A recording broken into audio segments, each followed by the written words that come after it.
এই যে যারা বলে যে বিয়ে করেছি মা বাপের মায়ের খেদমত করবার জন্য, মা বাপের খেদমত করার জন্য বিয়ে করেছি, কোন কোন পুরুষ এরকম বলে, রাজশাহীতে বলে এরকম। এই কথাটি আদৌ ঠিক নয়। আপনার বোন কোন ঠেকা পড়ে নাই আপনার মা বাপের খেদমত করার, তার জন্য আপনার মা বাপের খেদমত করা আপনার বউয়ের জন্য ফরজ নয়, ওয়াজিব নয়, দায়িত্ব।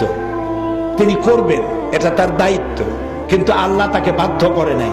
আপনার মা বাপের খেদমত করা পুরা ফরজ দায়িত্ব আপনার নিজের। বরং স্ত্রীকে দিয়ে আপনি খেদমত করতে বাধ্য করতে পারবেন না।